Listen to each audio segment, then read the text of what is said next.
Humayun Kabir already বলে দিয়েছে মিমের সঙ্গে, আসাদুদ্দিন ওয়াইতির সঙ্গে সে আসবে এবং ওদিকে অজিতদার সঙ্গে। বহরমপুর থেকে মালদা, 2 দিনাজপুর, তৃণমূলকে খুঁজে পাওয়া যাবে না।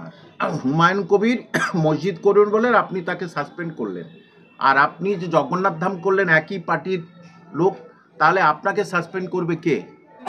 আপনার ক্ষেত্রে এক আইন, ধর্ম নিয়ে আপনি রাজনীতি করবেন, আর হুমায়ুন কবির ধর্ম নিয়ে রাজনীতি করলেই আপনার বড় বিপদ এসে গেল। 3টে মন্দির আপনি করুন বলেছেন, একটা হয়ে গেছে। একবারও আপনি মুসলমানদের মসজিদের কথা বললেন না। আপনি রেড রোডে ঈদের নামাজে যান, ইফতারিতে যান, আপনি কেন গীতা পাঠে গেলেন না? তো অনুযায়ী প্রতিশ্রুতি মানে প্রতারণা, সেটা উনি আরেকবার দেখিয়ে দিলেন যে যত রকমের কাজ হাসিল করবে সংখ্যালঘুদের নিয়ে, আর সংখ্যালঘুদের অধিকার আদায়ের ক্ষেত্রে কোনো রকমের উনি সাথ দেবেন না। অভিজিৎ গঙ্গোপাধ্যায় করেছিল, যারা সুযোগ পায়নি, যারা মেরিটেই আসেনি, তাদের জন্য দরজা ওপেন করেছিল, আর এদের চাকরি খেয়ে দিয়েছিল। মানে বামের লোকেরা আসবে, চাকরি করবে, আর সাধারণ মানুষ কেউ চাকরি করবে না। কল্যাণবাবু, আগে আপনি বলুন তো যে শান্তির শয়তান কাকে বলেছে? তাহলে আপনি কিসের সন্তান? যদি আপনি শিষ্য হচ্ছে মমতা ব্যানার্জির শিষ্য, যে পদে পদে মিথ্যাচারিতা করে আসছে পশ্চিমবঙ্গের মানুষের নিয়ে, বিশ্বাস নিয়ে, আর তাই জন্য আজকে বাম শূন্য হয়ে গেছে। ওরা যত বলবে তত বাংলার মানুষের কাছ থেকে ওরা শূন্য থেকে শূন্য শূন্য শূন্য শূন্য শূন্য শূন্য চলে যাবে। এইবারে উনি এটা বোঝাতে চাচ্ছেন কংগ্রেস চলে গেছে, সিপিএম চলে গেছে, এবার আমরাও চলে যাব। বামটা উঠে যাওয়ার পিছনে মানবিকতাটাই চলে গেছিল ওদের। আমি যদি খুন করে, মার্ডার করে গিয়ে ওখানে যাই, আমার ফাঁসির হবে, আমি 2টো বাচ্চা, একটা কাঁধে আর একটা কোলে নিয়ে গেলাম, হুজুর আমার এই 2টো বাচ্চা এরা খাবে কি? তাহলে রায় আমি পাবো তো? পার্থ চ্যাটার্জির যে বান্ধবী, তাকে পার্থচারীকে ফেরত দিতে হবে, তারও তো কষ্ট হচ্ছে। আর যে টাকাটা ওখান থেকে পাওয়া গেছে, তাহলে সেটা অর্পিতাকে ফেরত দিতে হবে। দেখুন, সাধারণ মানুষ সেটা তো বলবেনই, কারণ এখন বোঝা যাচ্ছে উনি যা বলেন সব অসত্য কথা বলেন। ওনার কথা, ওনার মত অনুযায়ী প্রতিশ্রুতি মানে প্রতারণা, সেটা উনি আরেকবার দেখিয়ে দিলেন যে যত রকমের কাজ হাসিল করবে সংখ্যালঘুদের নিয়ে, আর সংখ্যালঘুদের অধিকার আদায়ের ক্ষেত্রে কোনো রকমের উনি সাথ দেবেন না। আজকের সংখ্যালঘু মানুষ তারা এখানে কেন সর্বত্র পথে নেমেছে, তাদের মূল বিষয় মমতা ব্যানার্জির উদাসীনতা, মমতা ব্যানার্জির বঞ্চনা সংখ্যালঘু মানুষের প্রতি। যে সংখ্যালঘু ভোট চিরকালই আপনি নিয়ে আসছেন, ঈদের সময় গিয়ে আপনি রেড রোডে নানা রকম কথা বলছেন, উস্কানিমূলক কথা বলছেন, কিন্তু এই সংখ্যালঘুরা যখন মহা বিপদে আছে, সংখ্যালঘুরা নিজেই আন্দোলনে নেমেছে ওয়াকফ নিয়ে, আপনি সেই সম্বন্ধে কোনো কথা না বলে তাদেরকে বললেন আপনারা দিল্লিতে যান। তাহলে আপনি এসআইআর তো পশ্চিমবঙ্গে হচ্ছে না, এসআইআর তো দিল্লিতে হচ্ছে, তো আপনি এখানে বসে বসে খাচ্ছেন কেন?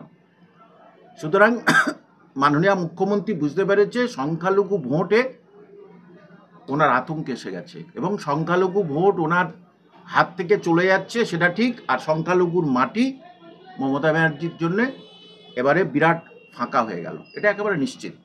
যে খেলা ঘুরে গেছে এর কারণ একটাই, যে শেখ শাহজাহানের এলাকা থেকে মাথায় ইট নিয়ে গেছে। মন্দিরের সঙ্গে যেমন হিন্দু ভাই বোনদের মানুষদের যেমন একটা আবেগ আছে, কাজ করছে, বিশ্বাস কাজ করে, ঠিক তেমনি শ্রদ্ধা কাজ করে, ঠিক তেমনি মসজিদ, তার সঙ্গেই মুসলমান ভাই বোনদের একটা আবেগ, ভালোবাসার টান আছে, সেই টানেই কিন্তু মানুষ চলে গেছেন।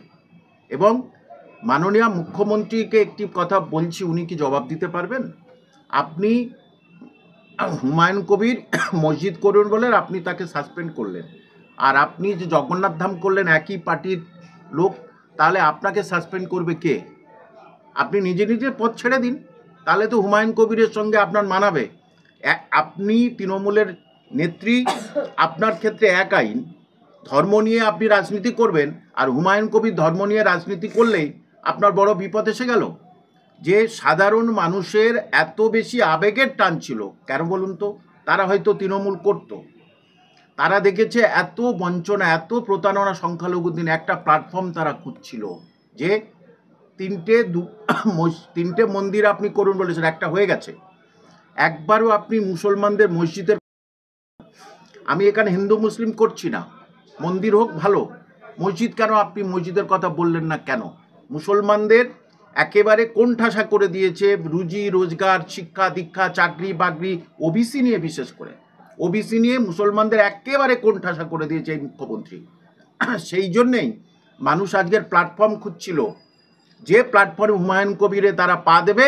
হুমায়ুন কবির অলরেডি বলে দিয়েছে মিমের সঙ্গে, আসাদুদ্দিন ওয়াইতির সঙ্গে সে আসবে এবং ওদিকে অধীরদার সঙ্গে, এবং পরিষ্কার করে বলে দিচ্ছে, আপনার চ্যানেল অনেক দিনতে বলছি যে বহরমপুর থেকে মালদা 2 দিনাজপুর তৃণমূলকে খুঁজে পাওয়া, এবং এদিকে যদি নওশাদ সিদ্দিকীর সঙ্গেও কিছু হয় তাহলে তৃণমূলকে খুঁজে পাওয়া যাবে না, একেবারে পরিষ্কার বলছি। এবং ভোট বাক্সে যে টানাটানি শুরু হয়ে গেছে সেটা মমতা ব্যানার্জি অ্যান্ড কোং পরিষ্কার করে বুঝতে পেরেছে। এখন কিভাবে আটকাবে হুমায়ুন কবিরকে? আটকানোর কোনো রাস্তা তো নেই। সুতরাং মানুষের, মুসলমানদের আবেগ নিয়ে, মুসলমানদের বিশ্বাস নিয়ে চিরিমিনি খেলেছেন মমতা ব্যানার্জি এতদিন ধরে। আপনি তার যোগ্য জবাব 26-এ কিন্তু মুসলমানরা দেবে। কে ভোটে জিতবে, কে আসবে কোনো ঠিক নেই, কিন্তু মুসলমানরা মমতা ব্যানার্জিকে ভোট দিচ্ছে না। বিশ্বাসঘাতকতার একটা পর্যায়ে চলে গেছে মমতা ব্যানার্জি। কল্যাণবাবু, আগে আপনি বলুন তো যে শান্তির শয়তান কাকে বলেছে? তাহলে আপনি কিসের সন্তান? যদি আপনি শিষ্য হচ্ছে মমতা ব্যানার্জির শিষ্য, যে পদে পদে মিথ্যাচারিতা করে আসছে পশ্চিমবঙ্গের মানুষের, তাহলে আপনি দেখুন যেখানে গিয়ে দাঁড়াচ্ছেন, হাইকোর্ট, সুপ্রিম কোর্ট, সব জায়গায় আপনি একটু বসে চলে আসছেন, কথা বলার মতো ক্ষমতা আপনার নেই, হারিয়ে ফেলেছেন। তাহলে আপনি কোন লজ্জায় খারাপ খারাপ কেস নিয়ে সেখানে যাচ্ছেন? প্রত্যেকটা ক্ষেত্রে চুপ আছে, কোনো কথা বলছে না যে এবারে আমাকে যেতে দিন। আমি নিজে দেখলাম অমৃতা সিনহা বেঞ্চে, কোনো যুক্তিহীন একটা অ্যাডভোকেট, আপনি যে থিম নিয়ে যাচ্ছেন ওখানে তার কোনো সারবত্তা নেই। তো আপনি আগে নিজের চরকায় তেল দিন, তারপরে মাননীয় অভিজিৎ গঙ্গোপাধ্যায় সম্বন্ধে আপনি 2-4টে কথা বলবেন।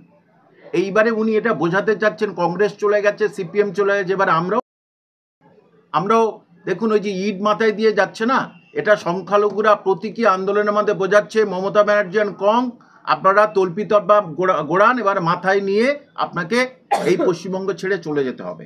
তাহলে এখানে কল্যাণ ব্যানার্জি যেটা বলছে যে সিপিএম আসলে পাগলে কিনা খায়, আর পাগলে কিনা বলে, আর ছাগলে কিনা খায়, তাই হয়েছে। উনি কোর্টে গিয়ে তো শুধু ধমকানি খাচ্ছে, চমকানি খাচ্ছে, ওনার তো আর বলার কিছু নেই, সেই জন্য উনি ওই কথাটাই বলছেন। মানে কিছু তো নেই, স্কুল সার্ভিস কমিশনের কোনো সারবত্তা নেই। সেখানে মাননীয় বিচারপতি যা রায় দিয়েছে মাথা পেতে নিতে হবে। কোর্টকে সম্মান করি আমরা, কিন্তু বলুন তো হাইকোর্ট এবং সুপ্রিম কোর্টে যে প্রমাণপত্রের উপরে, নথির উপরে ভিত্তি করে রায় হয়, উনি কিন্তু সেই নথির উপরে ভিত্তি করে রায় না দিয়ে উনি রায় দিলেন আবেগের উপর বশবর্তী হয়ে। এটা তো মানুষ দেখছে সবাই।